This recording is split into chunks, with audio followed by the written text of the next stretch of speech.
A paz do Senhor, meu querido irmão, minha querida irmã, em Cristo Jesus. Vamos falar sobre Paulo e Silas na prisão. Atos 16, 25.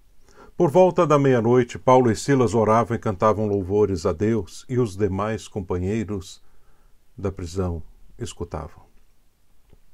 A Bíblia nos diz que Deus habita em meio aos louvores, conforme Salmos 22, verso 3. E em tudo, porém, sejam conhecidas diante de Deus as vossas petições pela oração e pela súplica, com ações de graça. Mas vamos entender um pouco mais sobre o que aconteceu naqueles dias. O pensamento inicial do apóstolo Paulo não era ir para a Macedônia, e sim ir para a Ásia. Mas o Senhor impediu ele de fazer isso.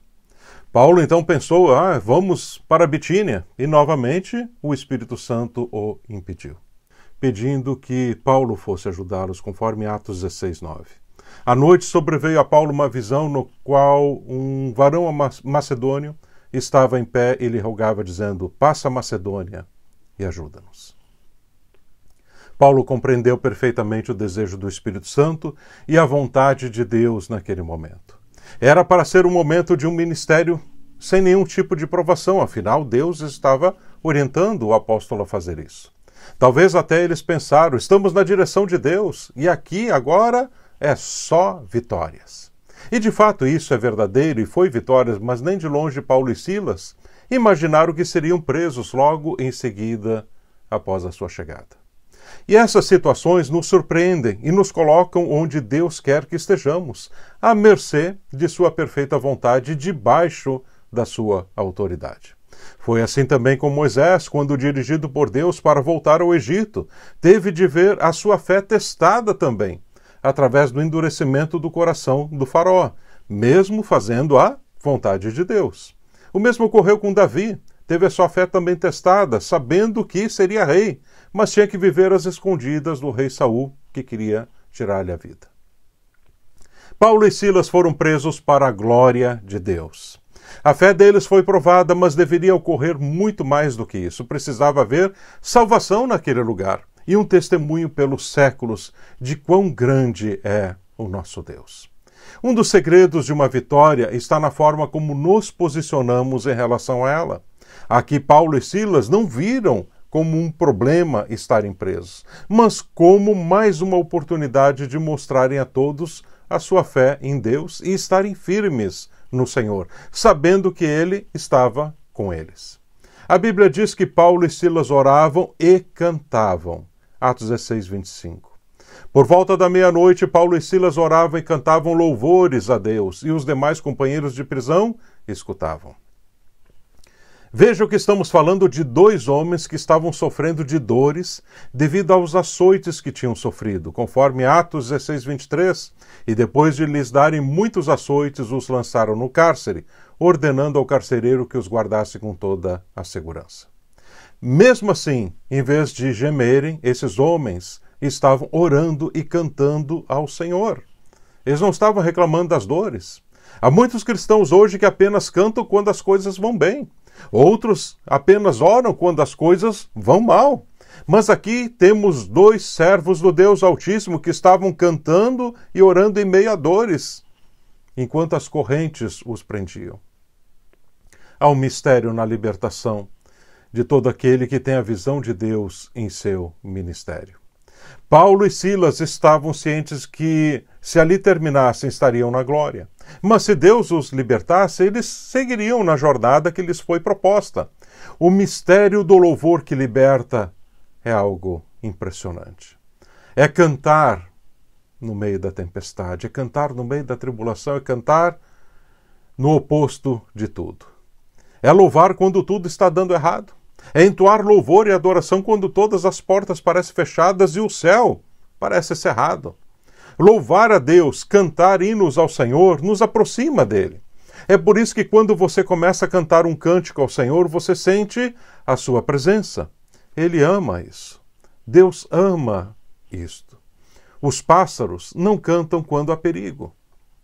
Não há cântico de pássaros quando eles estão molhados, por exemplo, por causa da chuva, debaixo, por exemplo, de um temporal ou uma chuva torrencial.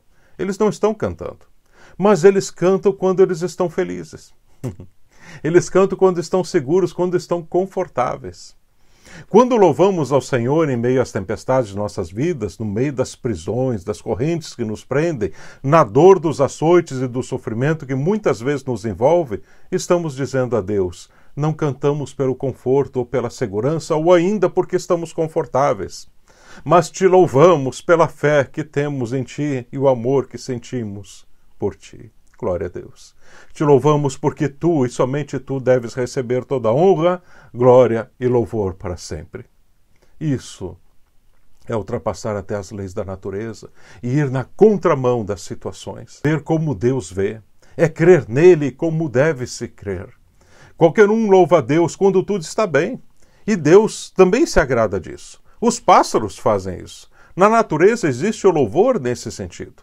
Tudo está bem? Então vamos ser gratos, vamos louvar. Mas Deus quer ver de cada um de nós muito mais do que isso. Ele quer também ver um sacrifício de louvor. É você louvar no meio da dor, no meio do sofrimento. Ele quer que você conheça um louvor que liberta, aleluia. Um louvor que mexe no coração de Deus. Um louvor que é mais forte do que as dores de açoites ou correntes que prendem os homens. Um louvor que busca a essência da fé. Um louvor que é mais forte do que a dor de uma enfermidade. Deus não os libertou porque louvavam, mas os libertou porque eles se tornaram importantes para o reino de Deus. E esta é uma lição também importante aqui. Deus sempre vai investir naqueles que estão dando retorno. A vara que não produz fruto, ela será cortada, mas a que produz é limpa para que produza o quê? Mais fruto ainda. A Bíblia nos mostra que eles foram açoitados com varas, conforme Atos 16, 22. Rasgando-lhe as vestes, mandaram açoitá-los com varas. Não eram os chicotes ou as horres, em geral usados, mas varas. A vara fere, mas não arranca a pele. Ela deixa marcas, mas não tão fortes como os chicotes ou as horres. A vara aqui era lembrada como uma purificação, uma prova para que produza mais fruto ainda.